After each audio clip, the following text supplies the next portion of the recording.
pessoas olham para o início do século XX, nos dias atuais, e se chocam com a perseguição de grupos étnicos que foi realizado pelo regime nazista na Alemanha e principalmente com as atrocidades cometidas com a comunidade judaica no Holocausto. A gente aprende na escola como Hitler e os nazistas consideravam esses grupos inferiores e um obstáculo realmente para a evolução da raça humana, que deveria chegar na raça ariana, né? Sua melhor versão. Mas sempre fica o questionamento do porquê a população alemã teria aceitado essa narrativa de Hitler e por que razões o genocídio em Auschwitz e em outros muitos campos de concentração puderam acontecer. Por que nessa época os discursos de ódio ganharam tanta força e espaço na Alemanha? Então existem duas perspectivas muito importantes que a gente tem que olhar para responder essas perguntas. Uma delas é o contexto histórico, o que estava acontecendo na Alemanha naquele momento, e a outra é sobre como as sementes do autoritarismo são plantadas e florescem num âmbito mais individual, que é o que a Pietra vai falar, abordando a educação e comentando sobre o filme A Onda. Então, a economia da Alemanha estava arrasada naquela época, primeiro por causa da sua derrota na Primeira Guerra Mundial, que terminou em 1918, com o Tratado de Versalhes, né, em que foi imposto à Alemanha o pagamento de indenizações absurdas e culpando ela simplesmente por toda a Primeira Guerra. Segundo, e principalmente por causa da crise de 29, que foi a quebra da Bolsa de Nova York, que afetou muitos países naquela época, a economia de muitos países, porque os Estados Unidos já era uma potência. É importante ressaltar que em momentos de crise, a população sempre procura a estabilidade numa figura autoritária, uma figura que prometa resolver todos os problemas. Olá, Beto, tudo bem? Beto, nesse segundo vídeo, o meu papel para você vai ser explicar um pouquinho do papel da educação nisso tudo, no qual nós aprendemos na aula e vimos no filme que eu amei de paixão. Eu vi uma vez sozinha e vi uma vez com a minha família, porque é um filme muito bom. E eu vou falar um pouquinho do papel da educação agora pra você, colocando bastantes exemplos do filme, fazendo bastante referências e com isso explicar o papel da educação nesses governos autoritocratas, autoritários, nessas ditaduras, como elas podem dar preferência, abrir o caminho para esse tipo de governo, mas também como elas podem evitar e fazer as pessoas acordarem, então como a educação pode favorecer ou evitar esse tipo de governos. No filme podemos ver que quando é o comecinho do movimento A Onda, a classe inteira está muito animada para participar e cada um quer dar pitaco, quer dar uma ideia para fazer com que o movimento e a união da turma cada vez aumente mais e eles se tornem invencíveis. Ao longo do filme, nós começamos a perceber que quando toca na individualidade de alguns alunos preferem recuar e sair da onda, enquanto os outros continuam marchando para essa união, para esse movimento que eles querem mostrar o quanto eles são poderosos e o quanto só eles podem ser aceitos na sociedade. Então eles começam a reprimir quem, por exemplo, não usa blusa branca, porque a marca do grupo era usar blusa branca. E isso mostra o quanto eles se dividiram entre si mesmos.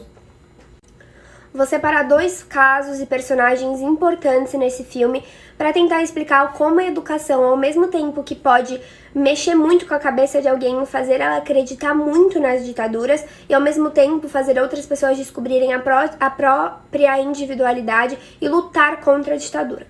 O primeiro exemplo que eu vou dar é da aluna chamada Caro. Caro, no começo, estava muito animada porque ela e o namorado dela estavam fazendo parte desse grupo e ela gostava bastante da disciplina porque é completamente diferente do jeito que ela tinha sido criada em casa. Mas quando ela começa a ver que isso mexe com a sua individualidade, que ela se sente rejeitada por não seguir a restrição de cada regra dentro do grupo, ela recua e fica lutando contra esse movimento o filme inteiro, tentando alertar as outras pessoas do perigo que aquilo estava se tornando. Agora, o projeto educacional do senhor Rainer Wenger, que é o professor, ele também mexeu muito com a cabeça de um aluno chamado Tim. O aluno Tim era um aluno que não tinha uma relação muito boa com a família dele, e podemos perceber isso ao longo do filme. Ele não era muito bem da cabeça, por conta de como ele foi criado, enfim. E quando começa esse movimento, o Tim se sente protegido, se sente dentro de uma unidade, ele se sente unido, se sente parte de uma coisa importante. Então ele faz de tudo para proteger quem seria, por exemplo, o governador, o líder do movimento, que seria o professor. Então você vê numa parte do filme que ele chega na casa e fala assim: eu quero te proteger, professor, eu quero ficar com você, eu quero ser seu guarda-costas. Tim está disposto a dar a vida dele pelo líder e pelo movimento. É a coisa que ele mais acredita. Então o trabalho educacional nele agiu diferente. Quando a Caro consegue conversar com o Marco, que é o ex-namorado dela, e conversa com o professor também, ambos percebem que as suas atitudes haviam mudado por conta do grupo e que esse grupo estava tomando uma proporção que o resto da sociedade estavam com medo e o chamavam de fascistas e nazistas. Então, isso tocou muito profundamente no Marco e no professor, que fizeram uma reunião para poder falar para todo mundo que o sentido daquele trabalho educacional não era dar força a um governo autoricrata, a um governo autoritário, a uma próxima ditadura. Era mostrar o quanto isso foi ruim para a Alemanha e o quanto isso a gente tinha que lutar, eles tinham que lutar para não acontecer de novo, que era exatamente o que a Caro estava fazendo. A Caro e a Maja, que era amiga dela, que também saiu do movimento. O aluno Tim, então, que tinha dado tudo, tinha se dedicado 100% pelo movimento, diferente dos outros alunos, se revoltou.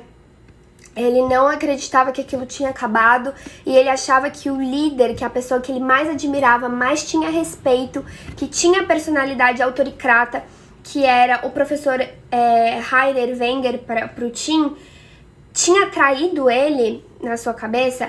Ele não conseguiu se controlar e acabou se matando. Então aqui vemos o quanto a educação pode fazer com que as pessoas, como por exemplo a Caro, perceba que esse tipo de movimento, esse tipo de atitude é uma atitude muito egoísta, uma atitude muito ruim, muito forte, sabe? Muito autoritária, muito abuso do poder, e fazer isso a estimular as pessoas a não se juntarem no movimento. E podemos ver também como esse trabalho educacional fizeram pessoas e alunos como o Tim se darem completamente nesse exercício, se darem completamente ao movimento, a ponto de acharem que era a única coisa certa a se acreditar e a se fazer. E isso mexeu tanto com a cabeça dele que quando acabou, ele acabou se suicidando também. O professor Heiner Wenger, ele só conseguiu parar, dar um basta nesse movimento quando ele acabou perdendo a mulher, quando os alunos começaram a reclamar para ele, quando o Marco e a Caro foram conversar com ele, porque o professor Heiner Wenger, ele tem aquela personalidade autoricrata, ele estava amando que os alunos estavam obedecendo e respeitando tanto ele, é tudo que o professor mais queria. Só que quando ele percebeu a gravidade do movimento, ele acabou dando um basta e ensinando aos alunos a maior lições de suas vidas. Agora, para complementar um pouco do que a Petra disse, eu vou discutir um pouco sobre como surge a personalidade autoritária, segundo Adorno, e como ela quais são suas características. Bom, para Adorno, uma personalidade autoritária surge de um pai punitivo ou de uma sociedade punitiva. Então, um indivíduo que cresceu sob essas condições acaba sentindo insegurança e, para compensar essa insegurança, ele busca um cargo autoritário, em que ele possa exercer poder sobre outras pessoas. Então, as principais características de uma personalidade autoritária, como a de Hitler, é a identificação de um grupo como inimigo, de um grupo como o transgressor da ordem, que é uma forma de unir um grupo heterogêneo. Você colocar um outro grupo como inimigo. Outra característica também é a centralização do poder. Então, é a inflexibilidade, não querer dividir o poder e as decisões com outros indivíduos, outros poderes. Algo que sempre está presente também nos regimes autoritários é a intensa propaganda. Então, o governo controla o rádio, a televisão, os meios de comunicação e dissemina para a população ideias positivas sobre essa personalidade autoritária, como Hitler, por exemplo.